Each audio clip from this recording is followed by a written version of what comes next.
എല്ലാവർക്കും നമസ്കാരം. കഴിഞ്ഞ വീഡിയോയിൽ വന്ദന ശ്ലോകങ്ങളെക്കുറിച്ച് ഭാഗവതം ആരംഭിക്കേണ്ടത് എങ്ങനെയെന്നതിനെക്കുറിച്ചുമാണ് പറഞ്ഞത്. ഇന്നു മുതൽ ഭാഗവതം പ്രഥമസ്കന്ധം മുതൽ നമുക്ക് ആരംഭിക്കാം. എല്ലാവരും ഓരോ അധ്യായങ്ങളായിട്ട് ദിവസവും പാരായണം ചെയ്ത് ഭഗവാനെ സ്മരിക്കണമെന്ന് കഴിഞ്ഞ വീഡിയോയിൽ പറഞ്ഞു. അതുപോലെ എല്ലാവരും ചെയ്യുന്നുണ്ട് എന്ന് വിചാരിക്കുന്നു. ഇന്ന് നമ്മൾ ഈ വീഡിയോയിൽ പറയുന്നത് പ്രഥമസ്കന്ധം, ഭാഗവതത്തിലെ ആദ്യത്തെ സ്കന്ധത്തിലെ ഒന്നാമത്തെ അധ്യായത്തിൽ പ്രതിപാദിക്കുന്ന വിഷയത്തെക്കുറിച്ചാണ് ഇന്ന് നമ്മൾ പറയാൻ ഉദ്ദേശിക്കുന്നത്. ഈ കലിയുഗത്തിൽ അനവധി വിഷയങ്ങളിൽ മുഴുകിയിട്ട് നമ്മൾ ജീവിക്കുകയാണ്. എങ്ങനെയാണ് ജീവിക്കേണ്ടത്, ഏതാണ് ശരി, ഏതാണ് തെറ്റ്, നമ്മൾ ചെയ്യുന്നതാണോ ശരി, അതോ മറ്റുള്ളവർ ചെയ്യുന്നതാണോ ശരി, എന്താണ് എന്നതിൻ്റെ കൃത്യമായ ഒരു ഉത്തരം നമുക്ക് ആർക്കും അറിയില്ല. അങ്ങനത്തെ ഒരു യുഗമാണ് ഈ കലിയുഗം.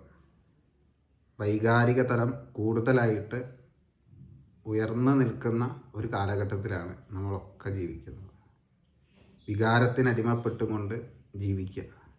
വികാരമെന്ന് പറഞ്ഞാൽ എന്താ? സ്വന്തം കാര്യം മാത്രം. ഏറ്റവും കൂടുതൽ വികാരം വൈകാരികമായിട്ട് എൻ്റെ എന്നുള്ള ഭാവം കൂടുതലായിട്ട് പ്രകടമാകുന്ന കാലഘട്ടമാണ്. അതാണ് കലിയുടെ ഒരു പ്രത്യേകത, കലിയുഗത്തിലുള്ള പ്രത്യേകത. മറ്റുള്ളവർക്ക് എന്നുള്ള ചിന്തയൊക്കെ മാറി അവനവനിലേക്ക് ഒതുങ്ങുക. ഞാൻ എന്നുള്ള ഈ ശരീരമാണ് ഞാൻ എന്നുള്ള അജ്ഞത കൊണ്ട് നമ്മൾ മറയ്ക്കപ്പെടും. അപ്പോൾ നമ്മളൊക്കെ വിചാരിക്കുക എന്താ, ഈ ശരീരമാണ് ഞാൻ എന്ന് തെറ്റിദ്ധരിക്കും. അതാണ് നമ്മുടെ ജീവിതത്തിൽ ഉണ്ടാകുന്ന സകല പ്രശ്നത്തിൻ്റെയും ആധാരമായിട്ടുള്ള വിഷയം. അപ്പം നിലനിൽപ്പ്, ഞാൻ എന്നുള്ള ഈ ശരീരം ആയാൽ എന്ത് സംഭവിക്കും എന്നുള്ള ഭയം, ആത്യന്തികമായിട്ടുള്ള ആ ശരീരം ഇല്ലാതെയാവോ എന്നുള്ള ഭയം, അതാണ് ആത്യന്തികമായിട്ടുള്ള മരണഭയം. അതിനെ നിലനിർത്താൻ വേണ്ടി, മരിക്കാതിരിക്കാൻ വേണ്ടിയിട്ട് നമ്മൾ കാട്ടിക്കൂട്ടുന്ന പല പല കാര്യങ്ങളാണ് നമ്മുടെ ജീവിതം എന്ന് പറയുന്നത്. ഇങ്ങനെയുള്ള ഈ ജീവിതത്തിൽ മത്സര ബുദ്ധിയോടുകൂടിയാണ് നമ്മളൊക്കെ ജീവിക്കുന്നത്. തന്നേക്കാൾ ഉയർന്നിട്ട് കൂടുതൽ ഒരാളെ നമ്മൾ വളരാൻ അനുവദിക്കില്ല. അങ്ങനത്തെയുള്ള സങ്കുചിതമായിരിക്കുന്ന മനോഭാവം കൂടുതലായിട്ട് പ്രകടമാകുന്ന ഒരു കാലഘട്ടമാണ് കലിയുഗം. ഈ യുഗം നമ്മളിപ്പം ഉള്ള യുഗമാണ്. ഈ കലിയുഗത്തിൽ കലി ബാധിക്കുക, അതാണ് ഏറ്റവും വലിയ പ്രശ്നം. എല്ലാവർക്കും കലി ബാധിച്ചു കഴിഞ്ഞാൽ എന്താ ചെയ്യുക? അനർത്ഥങ്ങളെ ഉണ്ടാവുള്ളൂ. അധർമ്മം പെരുകും, ധർമ്മം ഇല്ലാതെയാവും. ഇനി ധർമ്മം എന്താണ് എന്നും അധർമ്മം എന്താണെന്നും എന്നൊക്കെ തുടർന്നുള്ള അധ്യായങ്ങളിൽ നമുക്ക് മനസ്സിലാക്കാൻ സാധിക്കും. ഇങ്ങനെ ഓരോ കാര്യത്തെ മനസ്സിലാക്കിക്കൊണ്ട് നമ്മുടെ ജീവിതം മുന്നോട്ട് കൊണ്ടുപോകാൻ പറ്റിയാൽ അതാണ് ഏറ്റവും നല്ല കാര്യം. ഇവിടെ പ്രധാനമായിട്ട് നമ്മൾ മനസ്സിലാക്കേണ്ടത് ഭാഗവത തത്വത്തെ അറിയുക എന്നത് മാത്രമേ ഈ വീഡിയോ ചെയ്യുന്നത് കൊണ്ട് ഉദ്ദേശിക്കുന്നുള്ളൂ. അതല്ലാണ്ട് എല്ലാവരും ഇതന്നെ ചെയ്യണമെന്നോ ഒന്നും ഇവിടെ വാശി പിടിക്കുകയില്ല. എന്നതാണ് ശരി എന്ന് തർക്കത്തിന് വേണ്ടിയിട്ടോ ഒന്നുമല്ല. എൻ്റേതായ അനുഭവത്തിൽ നിന്ന് ഞാൻ ഭാഗവതത്തെ നോക്കി കണ്ടപ്പോൾ എനിക്ക് മനസ്സിലായിരിക്കുന്ന വിഷയങ്ങൾ നിങ്ങളുമായിട്ട് പങ്കുവെക്കുക എന്നത് മാത്രമാണ് ഈ വീഡിയോ കൊണ്ട് ഉദ്ദേശിക്കുന്നത്. അല്ലാണ്ട് ഇത് മാത്രമാണ് ശരി, നിങ്ങളെല്ലാവരും ഇത് തന്നെ ഫോളോ ചെയ്യണം എന്നുള്ള വാശിയൊന്നും എനിക്കില്ല. അപ്പം എന്തെങ്കിലുമൊക്കെ തെറ്റൊക്കെ പറഞ്ഞിട്ട് പോയിട്ടുണ്ടെങ്കിൽ അതിന് ക്ഷമിക്കാതെ, എൻ്റെ മാനസികമായിട്ടുള്ള പ്രശ്നം കൊണ്ട് സംഭവിച്ചതാണ്. അതിന് ഭാഗവതമോ മറ്റുള്ളതൊന്നും ഉത്തരവാദിയല്ല. അതിൻ്റെ പൂർണ്ണ ഉത്തരവാദിത്വം ഞാൻ ഏറ്റെടുക്കുകയാണ് വ്യക്തിപരമായിട്ട്. വാക്കുകളെ കൊണ്ട് എന്തെങ്കിലുമൊക്കെ മാറ്റമോ ഒക്കെ സംഭവിച്ചിട്ടുണ്ടെങ്കിൽ. അപ്പം അറിവ് നേടുക, അത് എനിക്ക് കിട്ടിയ അറിവ് നിങ്ങളുമായിട്ട് പങ്കുവെക്കുക എന്നത് മാത്രമാണ് ഈ വീഡിയോ ചെയ്യുന്നത് കൊണ്ടുള്ള ഉദ്ദേശം. അപ്പം നമുക്ക് കഴിഞ്ഞ ഇതിൽ പറഞ്ഞു വന്ദന ശ്ലോകങ്ങൾ. ഏത് ഭാഗവതം ആരംഭിക്കുമ്പോൾ വന്ദന ശ്ലോകം ചൊല്ലി പിന്നെ പ്രഥമസ്കന്ധം ആരംഭിക്കുക. ജന്മാദ്യസ്യ എന്ന് തുടങ്ങുന്ന ശ്ലോകത്തോടു കൂടിയാണ് പ്രഥമസ്കന്ധത്തിലെ ഒന്നാമത്തെ ശ്ലോകം ആരംഭിക്കുന്നത്. അവിടെ പറയുന്നതാണ്, കഴിഞ്ഞ വീഡിയോയിൽ പറഞ്ഞു, നൈമിഷാരണ്യം എന്ന് പറയുന്ന സ്ഥലത്ത് 1000 വർഷം നീണ്ടു നിൽക്കുന്ന സത്രം ശൗനകാദി മഹർഷിമാരുടെ നേതൃത്വത്തിൽ അവിടെ സത്രം നടക്കുകയാണ്, യാഗങ്ങളൊക്കെ നടക്കുകയാണ്. അപ്പം അവിടെ എല്ലാ ശ്രേഷ്ഠന്മാരായിരിക്കുന്ന മഹർഷീശ്വരന്മാരെല്ലാവരും ഉണ്ട്. അവിടേക്കാണ് സൂതൻ കടന്നു വരുന്നത്. സൂതൻ അദ്ദേഹത്തിനെ വേണ്ടും വണ്ണം എല്ലാ മഹർഷിമാരും ആചാരപൂർവ്വം അദ്ദേഹത്തെ സ്വീകരിച്ചിരുത്തി, അദ്ദേഹത്തിന് വേണ്ട അർഹമായ എല്ലാ പരിഗണനയും കൊടുത്ത് അദ്ദേഹത്തെ സ്വീകരിച്ചിരുത്തി. അപ്പോൾ അവിടെ ഈ ചർച്ച നടക്കുന്ന ഒരു വേദി കൂടിയാണ്. ജീവിതത്തിൽ നമുക്ക് അറിവ് നേടണ എന്ത് വേണം? പരസ്പരമുള്ള സംവാദമാണ്. ശ്രീമദ് ഭാഗവതം നമുക്ക് എടുത്ത് പരിശോധിച്ചാൽ മനസ്സിലാക്കാം, ഇവിടെ സംവാദ രൂപത്തിലാണ് ശ്രീമദ് ഭാഗവതം നമുക്ക് മുന്നിൽ അവതരിപ്പിച്ചത്. അപ്പം ആദ്യത്തെ സംവാദം അവിടെ ആരംഭിക്കുകയാണ്. എന്താണ് ആ സംവാദത്തിൻ്റെ പേരാണ്? സൂത ശൗനക സംവാദം. സൂത ശൗനക സംവാദത്തോടു കൂടിയാണ് ശ്രീമദ് ഭാഗവതം ആരംഭിക്കുന്നത്. സൂതനോട് ശൗനകാദി മഹർഷിമാർ ചോദ്യങ്ങൾ ചോദിക്കുകയാണ്. തുടക്കത്തിൽ തന്നെ ഒരു ചോദ്യം ചോദിച്ചു. അതിനുള്ള ഉത്തരമായിട്ടാണ് ശ്രീമദ് ഭാഗവതം നമുക്ക് പൂർണ്ണമായിട്ട് പറഞ്ഞു തരുന്നത്. അപ്പം ആദ്യത്തെ ചോദ്യം തന്നെ എന്താണ്? ആദ്യം ചോദിക്കുകയാണ്,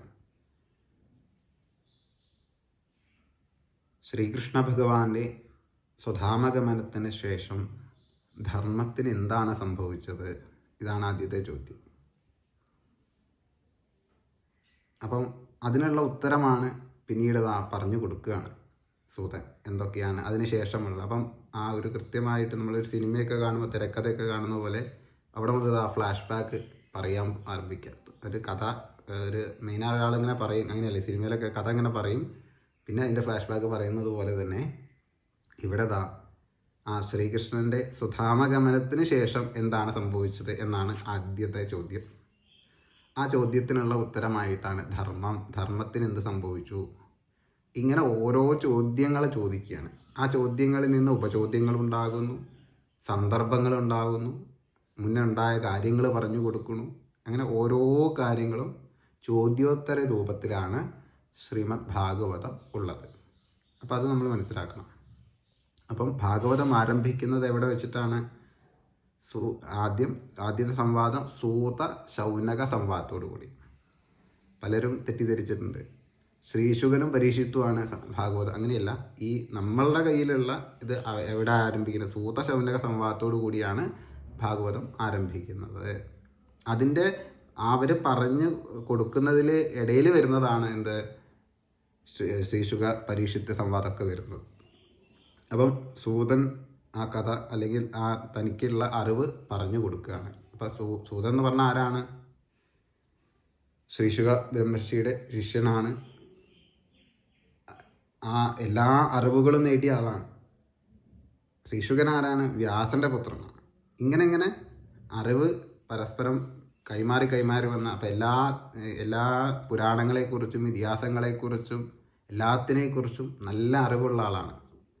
അപ്പം അറിവുള്ളവരെ നമ്മൾ എന്ത് ചെയ്യണം? ബഹുമാനിക്കണം. അറിവുള്ളവരെയാണ് നമ്മൾ ബഹുമാനിക്കേണ്ടത്. കാരണം എന്താ?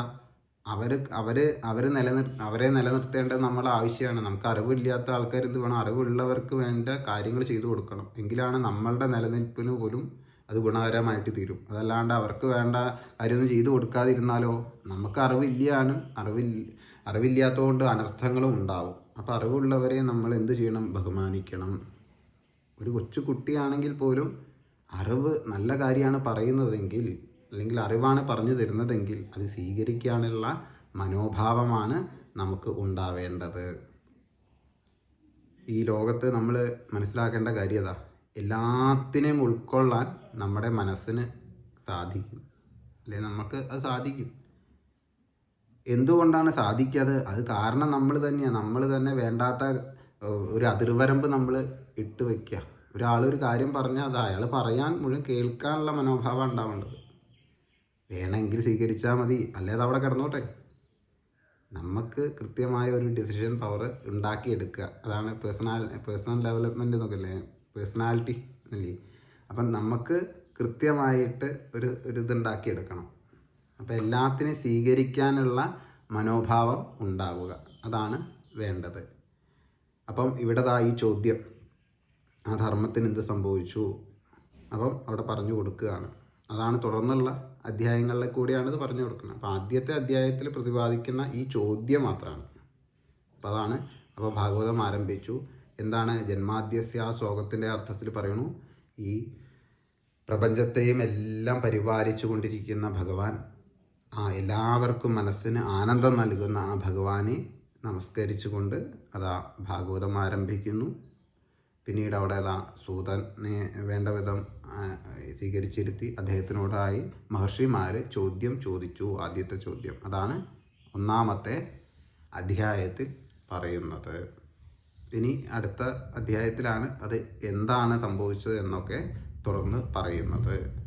അപ്പം ഇന്നത്തെ ക്ലാസ്സിൽ മനസ്സിലാക്കേണ്ട കാര്യം ഇതാണ്. സൂത ശൗനക സംവാദമാണ് ശ്രീമദ് ഭാഗവതം ആരംഭിക്കുന്നത്. ആ സംവാദത്തോടു കൂടിയാണ് ശ്രീമദ് ഭാഗവതം ആരംഭിക്കുന്നത്. അപ്പം അടുത്ത അധ്യായത്തിൻ്റെ ഇത് നമുക്ക് അടുത്ത വീഡിയോയിലായിട്ട് പറയാം. എല്ലാവർക്കും നമസ്കാരം.